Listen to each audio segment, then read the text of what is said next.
Welcome to Emerge Retreat. And I'm Janet Caleri, founder of Visible Transitions. And that's a photographic methodology I invented several years ago during a 5-year illness.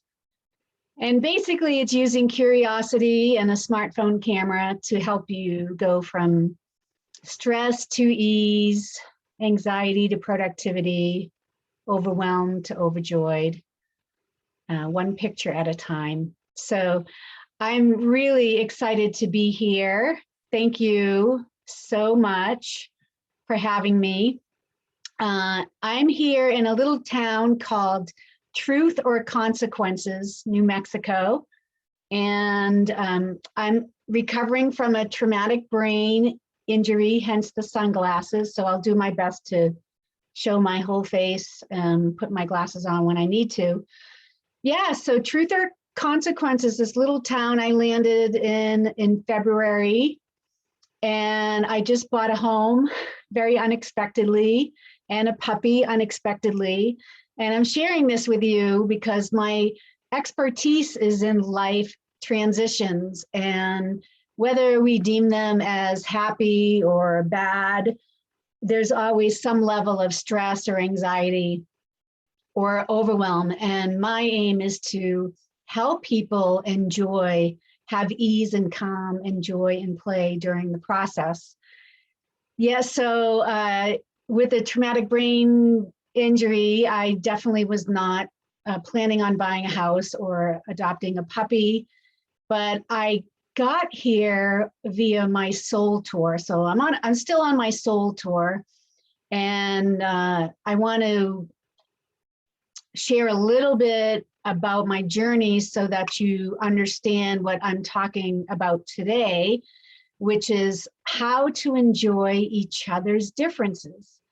And I want to include the self in that topic too, because often our brain and our body are mismatched or in conflict. So this is really also to help you enjoy the misalignments between your ego and your brain and your body or your heart and your soul.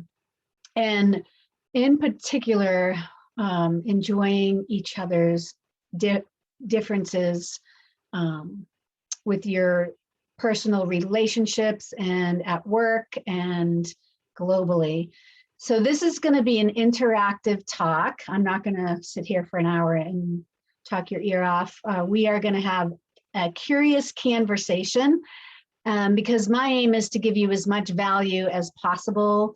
And when we participate, we can create way more value than if we listen.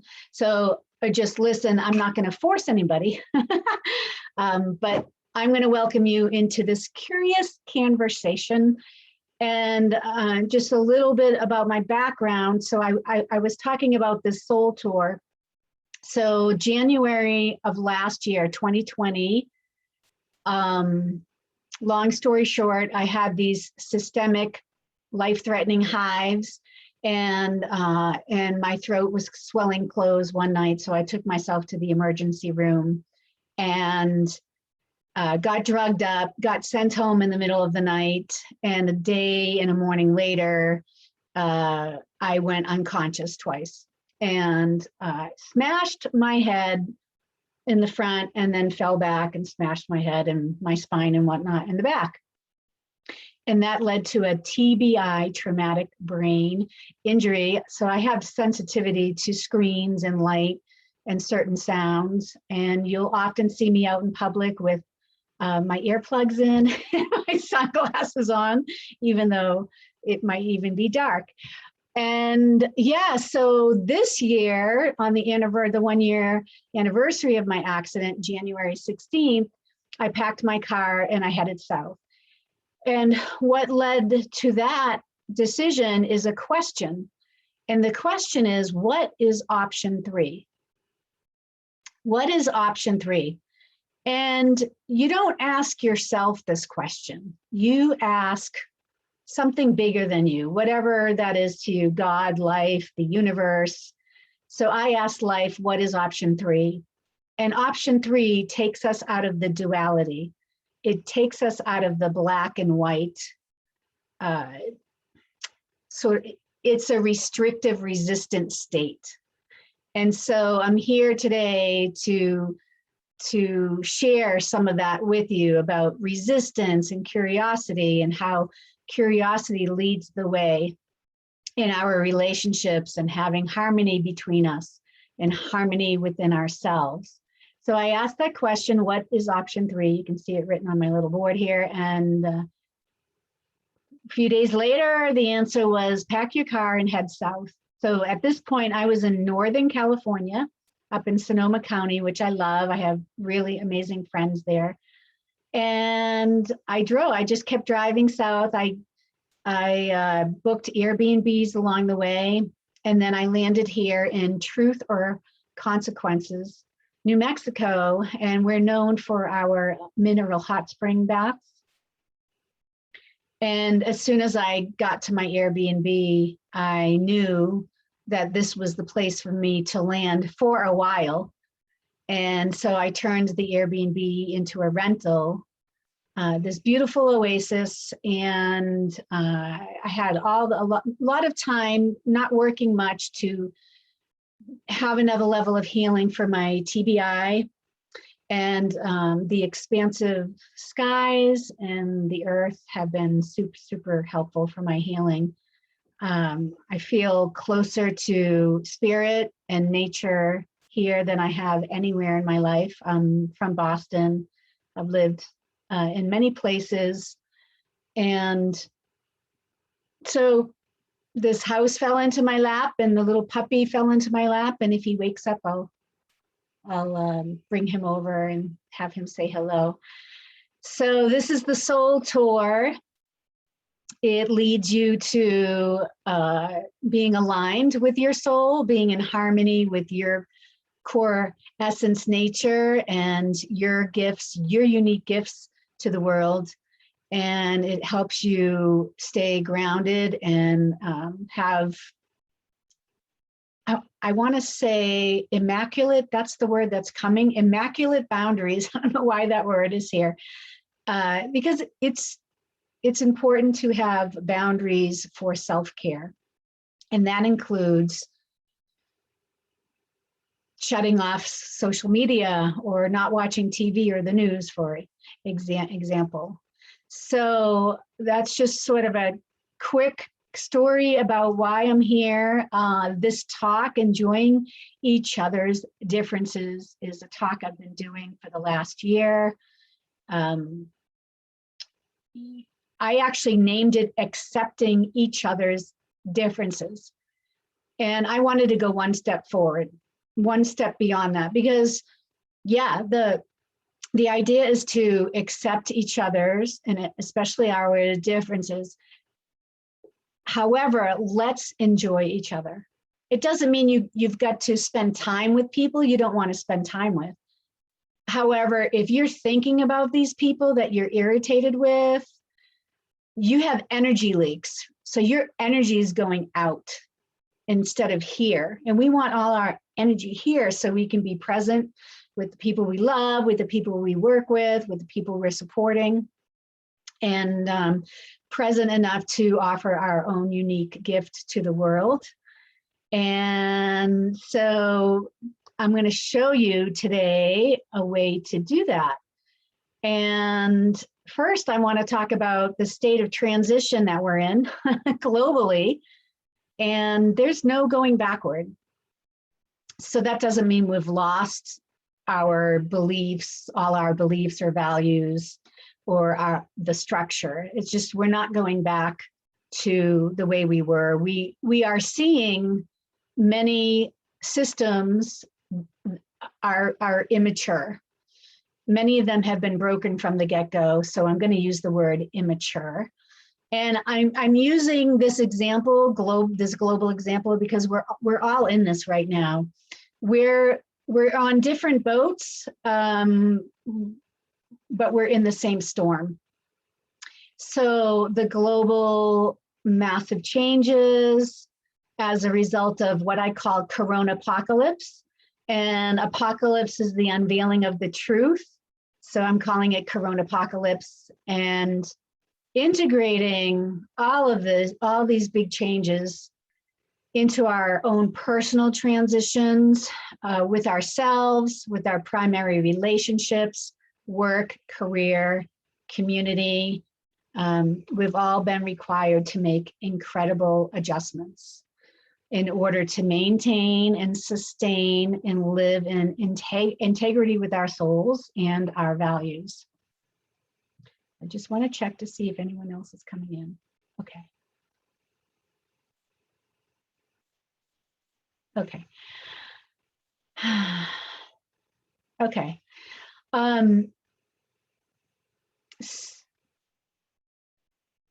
When we're in change, when we're in a transition such as we are collectively or personally, we don't always understand, or we're not always aware of the experience, because it can feel really uncomfortable or confronting, and we're dealing with our wounds. And therefore, it can be easy to avoid our feelings and find safety in the old patterns. So yeah, our brain hates change, and I'm going to talk more about that. So if we're not really understanding or experiencing the transition in its entirety, it's because we're not fully accepting what is. And so I'm going to talk about the idea of acceptance, so we can enjoy each other, and how curiosity plays a role in that, and how being in the non-accepting state, which I call resistance, can help us feel safe, but not be very useful. So I'm going to talk about differences. Let's talk about that word first. That word is some variations of it, right? Is dissimilarity, or a variance, a disagreement, a distinctive quality, feature, not having the same characteristics. I also want to talk about diversity, because that's where we see a lot of disharmony. So diversity is the state of variety, assortment, mixture, range, medley, a range of different social and ethnic backgrounds, genders, and sexual orientation.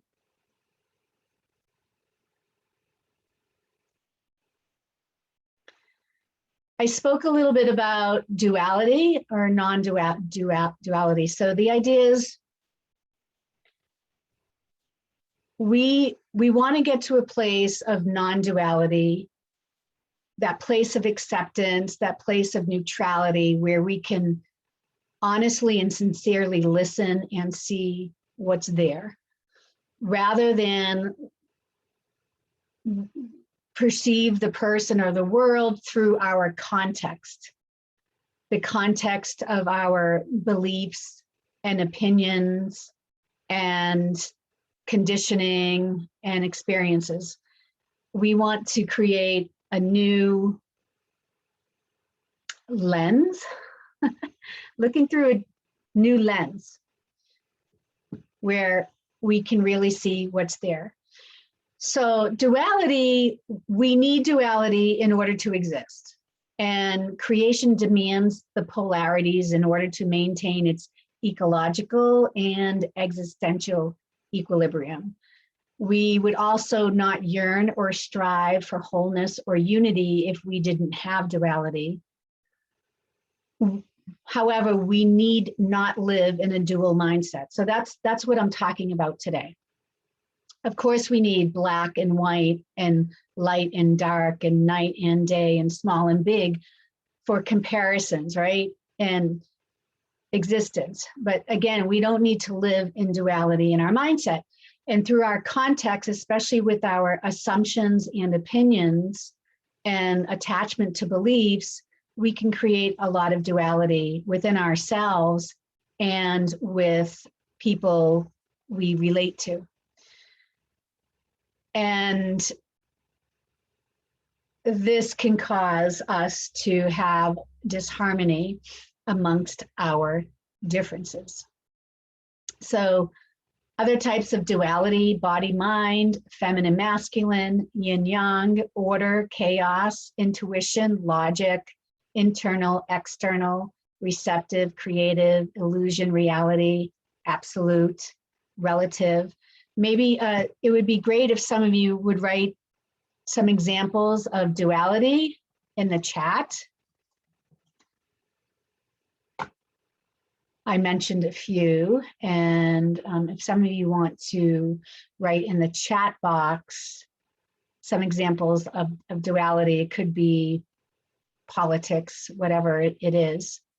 I'm not making this a political talk or conversation, but we do want to use realistic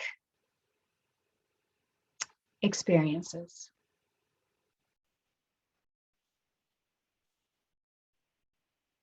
Okay, so I'm going to show you an example. Let's see. Okay, I'm going to share my screen here and show you a chart that I've made to give examples of the outcomes of resistance and curiosity. Okay, so we've been talking about differences, diversity, and duality and non-duality. And now you have a little bit of the foundation from where we'll go in this curious conversation. And I want to bring in another piece here. The aspects of curiosity and resistance,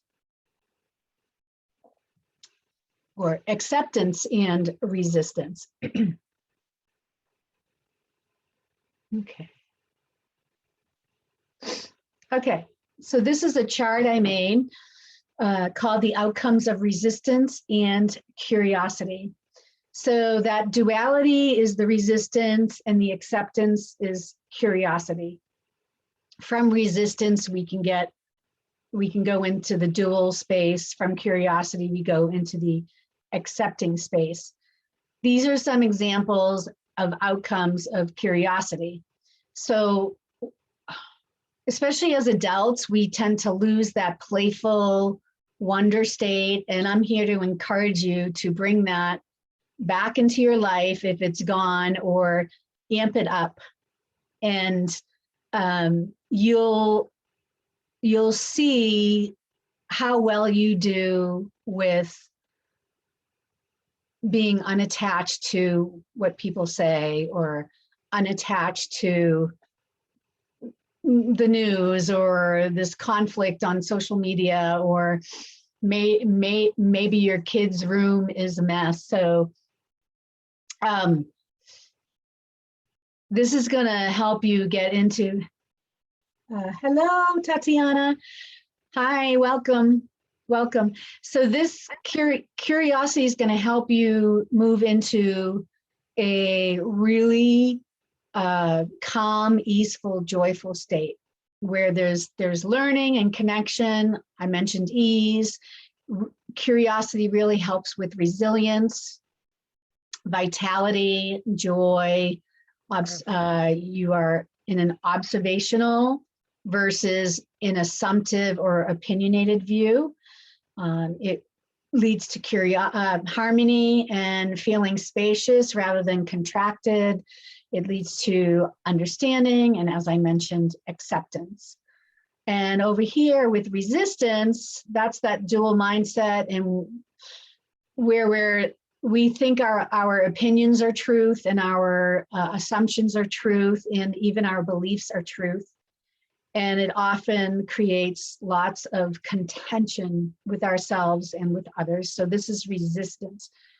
And it comes from our judgment and story. Again, opinion or assumption comes from a place of fear, or when we're analyzing too much, we become reactive.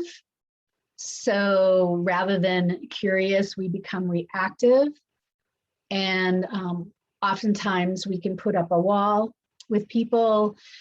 This can also cause anxiety and stress, have us feeling stuck. I talked about the energy leaks earlier. So if we're in resistance to someone or something, like a circumstance, we're thinking about it, and it's out here, and it's taking up our energy and the real estate in our mind, and therefore we are not present and focused on what's in front of us, or with the person, or in our contribution. So I'm gonna, let's see, unshare this, stop share. Okay, great. I want to bring up another, let's see here. I want to bring up another chart and have you participate if you'd like to, because this is where the value is. Okay, so.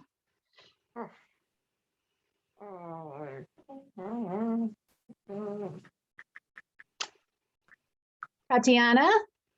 Yes. Oh, hi, welcome. Thank you. Welcome, welcome. Okay, so let's see, I'm going to share this.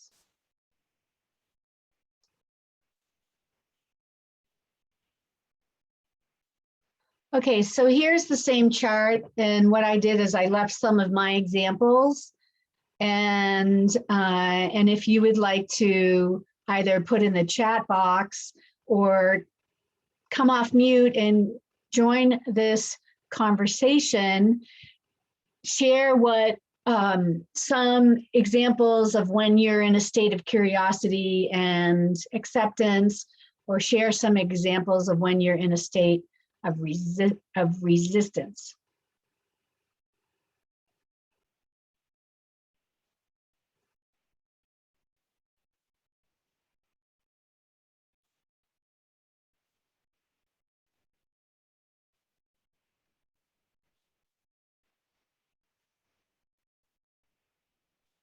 Okay, so I will just move on.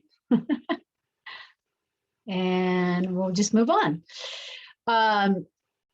If you want that chart, let me know. And it's super helpful to write. It's like a journaling where you can write examples of your own personal experiences of when you're in the state of curiosity and acceptance, when you're in a state of resistance.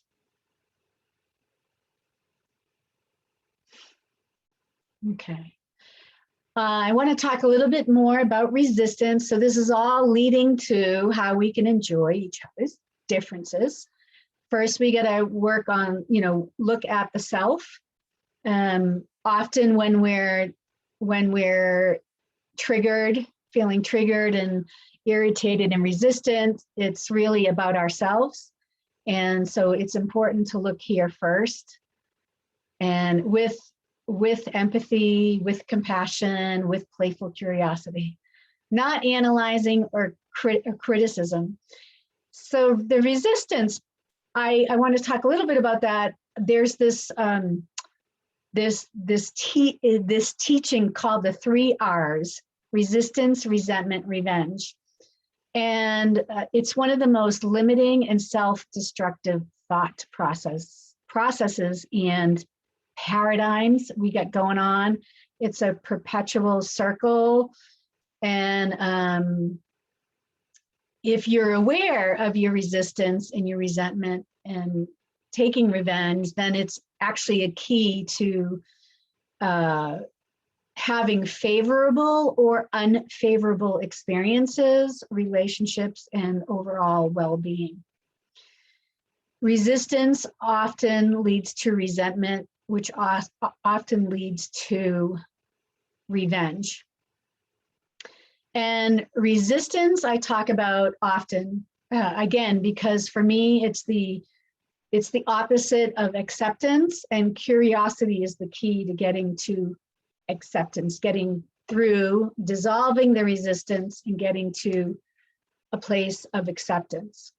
So resistance has two components: the aversion, like the pushing away, ignoring, putting your head in the sand, and then the attachment, which can be like a craving, or a clinging onto.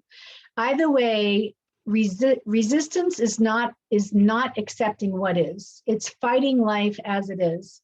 So some examples are craving a normal return, like many of us are talking about, and craving returning to a normal life. If you're a parent, your child's bedroom is messy and you have an aversion to that, and you have an attachment to it being clean. Wearing masks, that's a popular resistance right now. Having, or being required to wear masks, or being upset or concerned if someone's not wearing a mask, etc. Another example is loud talking. So for me, for example, I spoke of earlier, I have major sensitivity to light and sound, so I'm often wearing earplugs. Another example is being seen as imperfect. So many of us are resistant to being seen as imperfect. We have an aversion to being seen as imperfect, and we have an attachment to being seen as perfect. And as many of you know, we are perfectly imperfect and imperfectly perfect. So let's see. Oh, welcome back in, Kim. Okay, so resentment is an emotional reaction or trigger. And I'll talk a lot about this trigger reactive experience. Some examples are somebody cutting you off in traffic, or when you make every effort to show up at a meeting on time and it starts 10 minutes late. The cutting off of communication or putting up a wall. Maybe you felt somebody has put up a wall and has cut off communication with you. And what are other examples? Maybe you get upset when someone disagrees with you. There's no reciprocity in a relationship, or there's little reciprocity in a relationship, so it's very imbalanced. And or maybe you have some chronic health issue and you're feeling resentful towards that, and you're having a reaction and a trigger. And then we move on to revenge. So revenge is an attempt to get even or settle the score. And revenge can be overt or subtle. So there are people in my life who are in a revengeful state, but it's very, very subtle. I'm not even sure that they know they're in that state.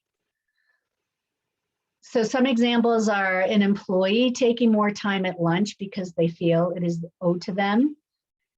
Harmful gossiping, a teenager breaks a curfew, keeping your distance or closing your heart to someone, making a snarky comment, or attempting to control someone. So these are examples of the resistance, resentment, revenge. I'm curious if any of you are relating to this at all. And if you're open to writing in the chat box, yes, I'm relating, no, I'm not, or even offering an example, because we're all experiencing this in one form or another. And, so excited that Kimberly and Terrell put this Emerge retreat together so we can collect some tools and take them into our own lives and use them, do the practices. And you know what I say to people during my talks is, don't believe a word I say. Do the practices. And I am going to show you a practice today that you can take to reduce or dissolve this resistance I'm speaking of, get through curiosity and get to a place of acceptance. And that's where we get into harmony with ourselves and with people we disagree with. All right, moving on. Let me see. Let's see. I've been doing this talk for a year now, so I'm going to give you some other examples that participants and clients have shared.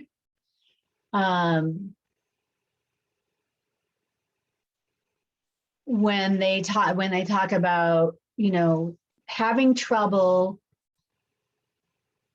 enjoying a person that they agree with. So some examples are like agreeing or disagreeing on philosophy, spirituality, child rearing, having worries and doubts still creep in. So this is from a mom. I work with moms and children. Also, if you have teenagers and you're worried about their choice in partners, so you think their partner is, you know, toxic or not beneficial for your child. Also, like doing your best to allow your kids to make their own mistakes and stopping yourself from attempting to fix them. So we want to we want to empower people, especially kids, rather than enable and do it for them. It can be a challenge for sure, especially when you're in disagreement with your child's choices or your partner's choices or your friends. And there are ways to voice your dismay with someone from a place of ownership and accountability and empathy, so that the other person will actually hear what you're saying. And I want to just pause here for a moment and say that I'm here to encourage all of us to be our own advocate, and for you and us to learn, you know, what's going on for you by asking you some questions and encouraging you to ask yourself more questions, especially when it comes to your body or, you know, politics, corona apocalypse, your assumptions and beliefs and opinions on somebody, about someone. So I'm just pausing here to bring that in, that being your own advocate and even creating that atmosphere for your children is really empowering. And so let's talk about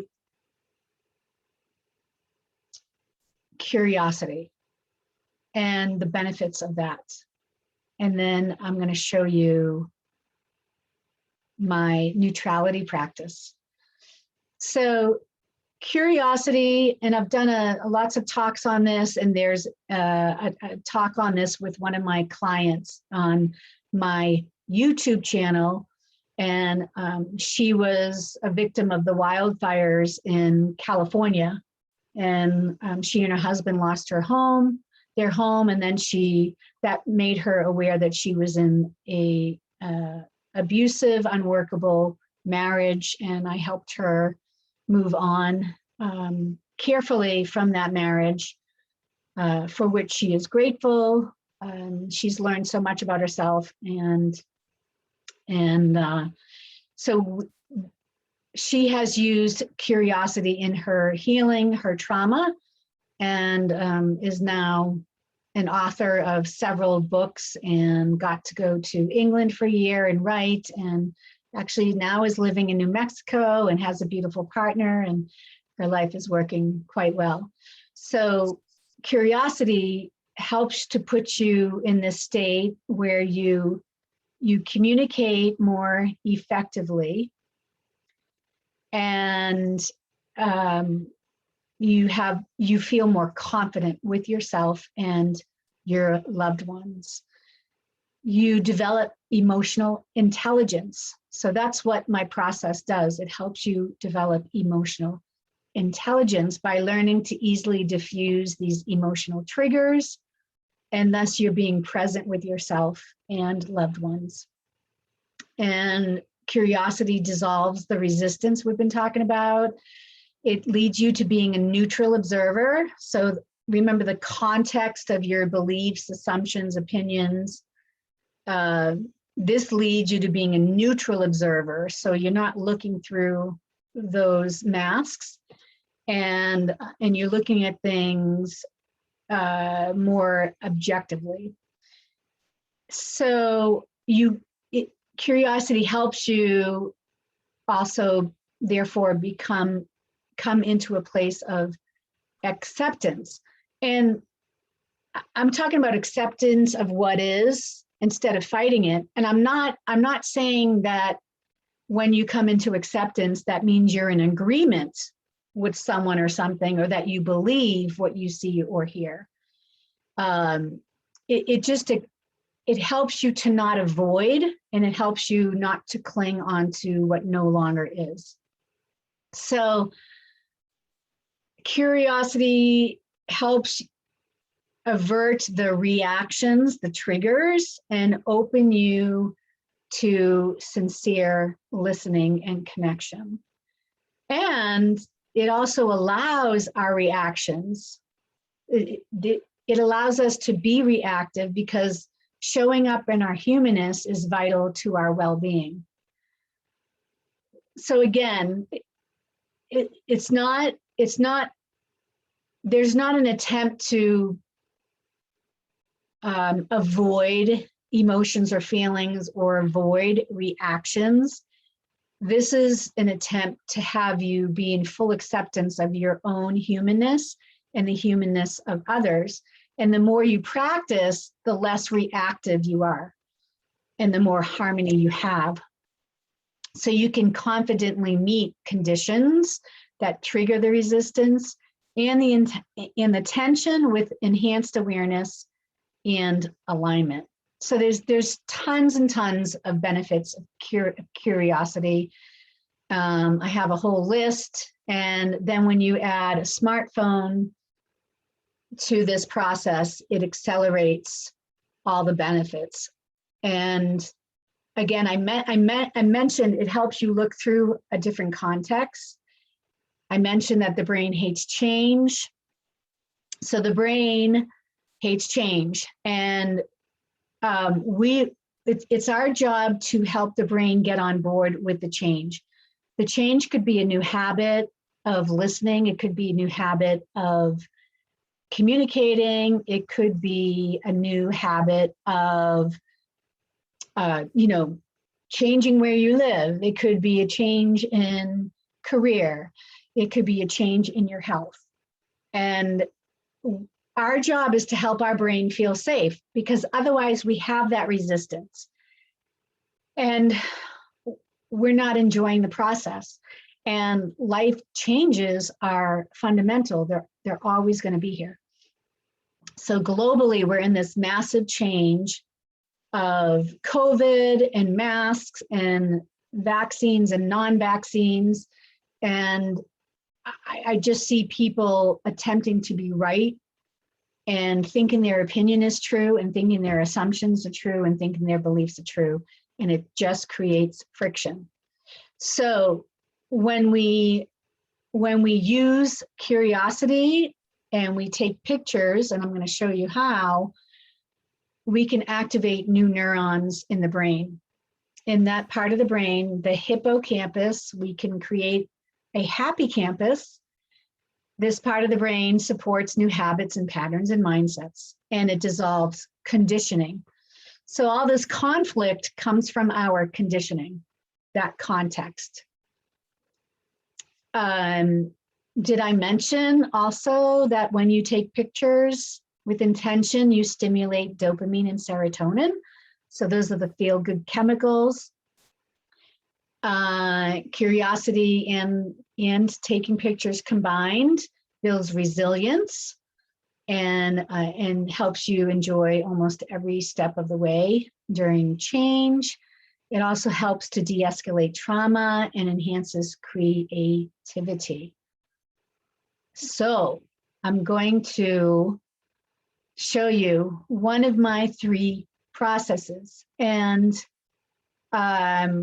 it's going to be shown here in this platform. This it's a PDF booklet. It's called 3 Keys to More Ease, and it's going to show you my 3 keys, my 3 photographic processes to help you have more joy, ease, and calm, confidence, and life change.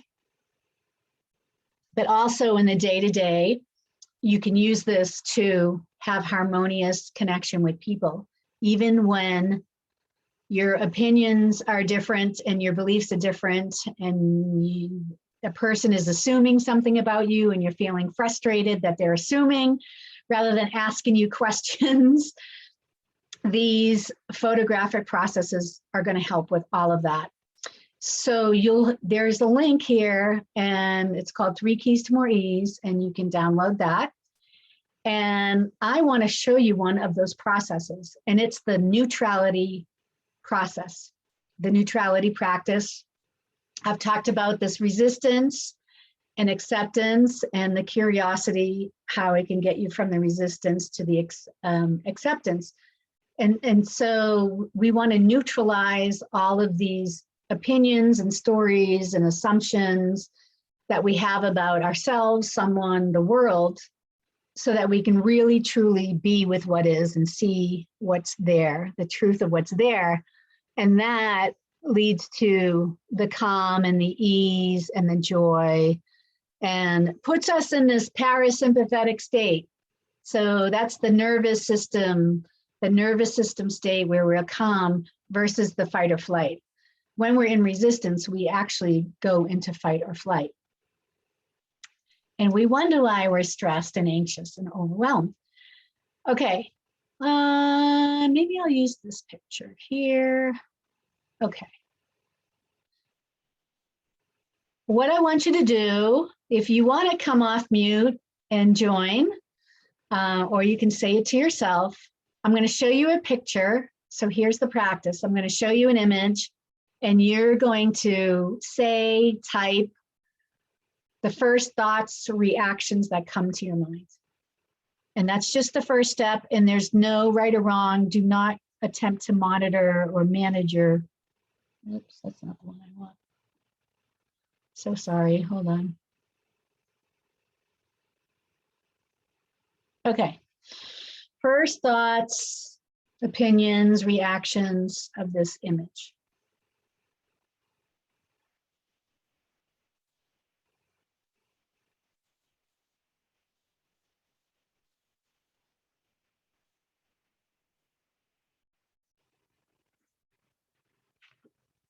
So often people say argument, fight, disagreement, blame, not being responsible. He's in the doghouse. All sorts of stories. Okay, so what happened when you looked at this picture and you had story or reaction is your brain took in data. Your brain uses the 5 primary senses: sight, smell, taste, touch, hearing. It takes data in this case, sight, and it makes up a story. It literally makes up a judgment, a narrative, a translation. And of course, we need that day to day to navigate our life with practicality and logic. Yet, often it makes up these stories like you just had here that don't serve us. And that we end up believing these stories, and then we walk through our day in life, that context with these stories. And so imagine the accumulation of these stories, assumptions, and opinions and beliefs, and how they can create resistance and stress and anxiety and overwhelm within ourselves and with others and globally. Just from this, just from one of our senses, our brain taking in the data and making up a story, and then us believing it. This is what we call suffering. This is not harmony or enjoying each other's differences. It's suffering. All right, now, the practice, neutrality. So what we're going to do is we're going to neutralize what we see. And the way we do it is we just release any adjectives or descriptions. We're used to describing things and putting meaning to things. And here, we're just removing all of that. So I'm going to give you an example. This is an earring. Most people want to say silver earring or loop earring or silver loop earring.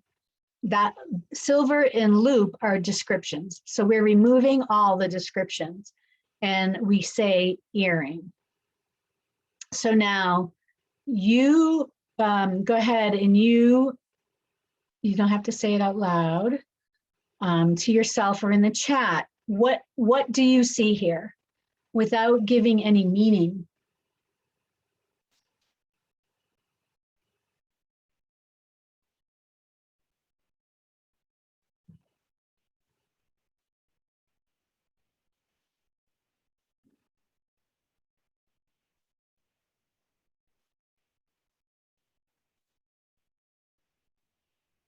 Okay, so I will give some examples. Sweater, not red sweater, sweater.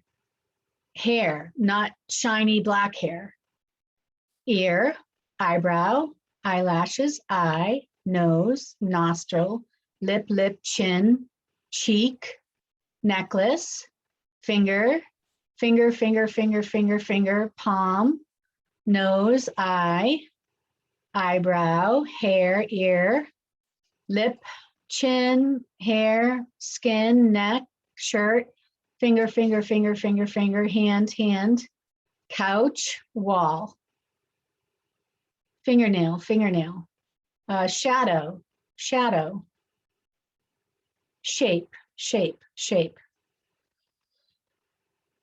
That's the neutrality practice. So you'll see I gave no meaning to anything. I didn't say hand raised. I didn't say finger pointing. I didn't say black hair. I didn't say facial hair. I didn't say squinting eye. I didn't say silver necklace or red sweater or white sweater. That's the neutrality practice. So what was that like for you? Did you notice that you paused in curiosity? That's really the practice. It forces us to pause so we don't go jumping into our conclusions and assumptions and opinions and beliefs. We just pause, like, what am I really seeing here? So instead of it being, a movie, we're just seeing data. We're just looking at data, at nouns. And now there's no story. Okay, I'm going to give you another example.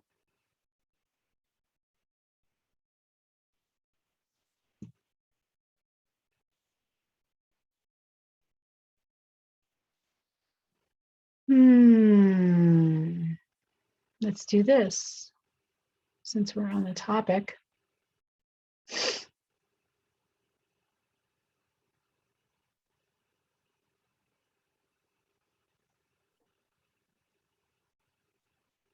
Oh, actually, that one didn't come up. This did. Okay, well, we'll go with this one. All right. So when you look at this image, what comes up? What's the reaction? What's the narrative, the story, conclusion? Most people say, you know, argument, fighting, angry boss, conflict, stress, fear.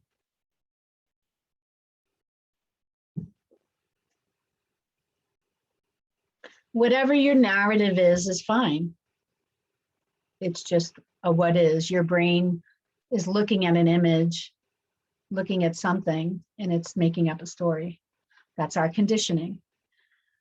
So with the neutrality practice, we're literally dissolving the conditioning, the beliefs, the stories, and bringing ourselves and others to harmony and joy and calm through curiosity. So now let's do the neutrality practice. We're going to pause in curiosity and really look at what's here. Just the nouns. What do you see?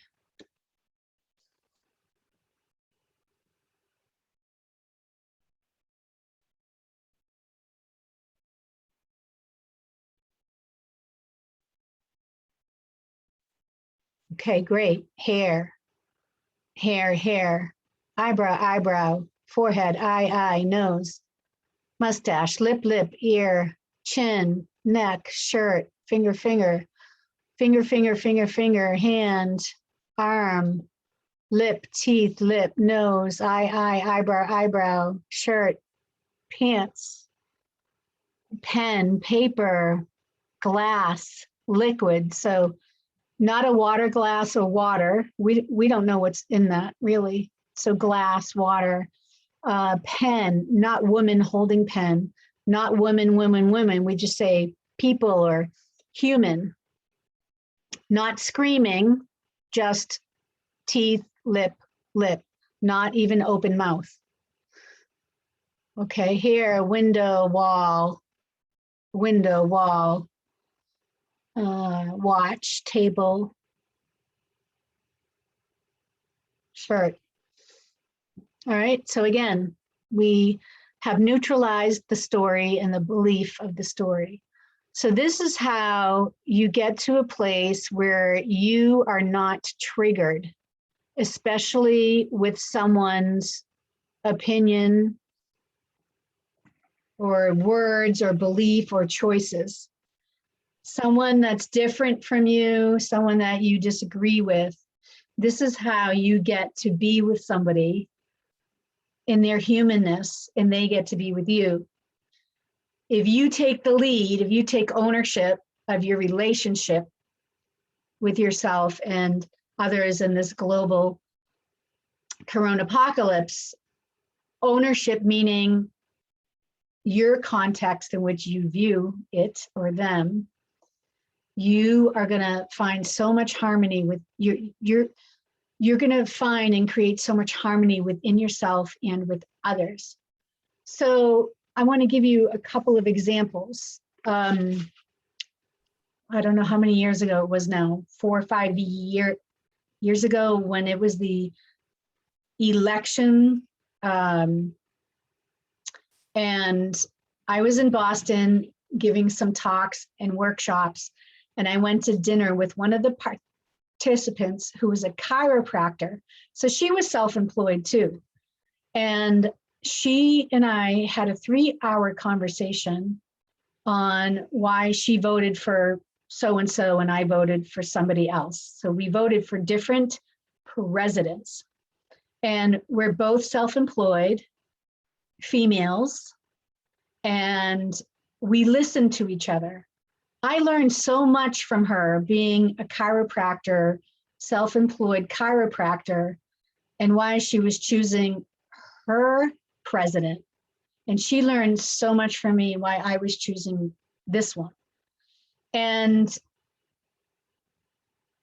that's how you can enjoy each other's differences, is through that playful curiosity and dissolving any resistance in the trigger.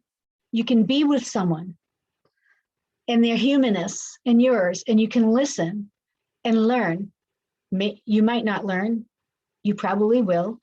And then you have a connection on a much more deeper, beautiful level with this person, because you're seeing your own imperfections in them and they're seeing theirs in you, and you're seeing your own perfection in them and their perfection they see in you. So I want to give an example of social media because that's what's going on right now, and people are, I personally have taken a break for the last month. I wrote this post too, and I said, just look at how we separate ourselves from each other, how we separate ourselves from enjoying each other. And I was saying that I've been giving this talk, how to enjoy each other's differences, to usher in more curiosity rather than projections and assumptions, opinions and beliefs, thinking that they're the truth. And here's one of thousands of examples that I encounter to observe on social media and in live conversations.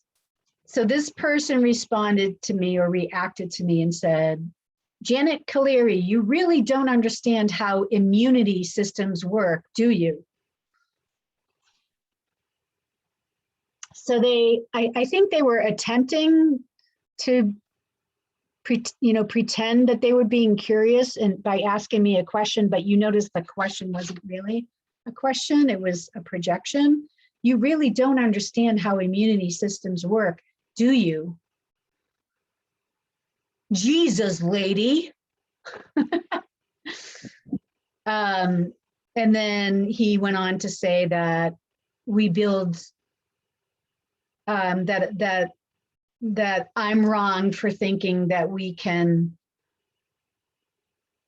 avoid the spread or receiving COVID by building antibodies and, crawling on dirt and being in nature. So I replied to him and said, you are assuming a lot about me, projections and assumptions about me. What if you were to pause in curiosity around my comment? No need to separate us just because we think differently. And I never said this, that crawling on dirt builds antibodies for COVID or any virus. I wrote that during May, which is Mental Health Awareness Month. And I don't have it on screen, but I made this image of all these masks in the spiral, which is part of my logo, because that represents that life is not linear. And there's not this duality that we have to stick to. So I showed you two examples of the neutrality practice. And what I'm going to say again is, don't believe a word that I've said. Go do the practice and please be in touch. Like, I sincerely want to know what happens for you when you take these practices into your life, and what happens for you inside. Like, are you feeling calmer and more curious and playful? And what are your relationships like? Are you more patient with people? Are you willing to ask questions without projection?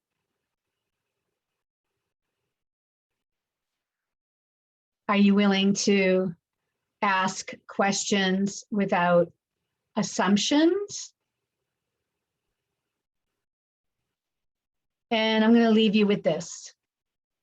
What if we were curious rather than reactive towards those who are reactive rather than curious? Thank you for being here.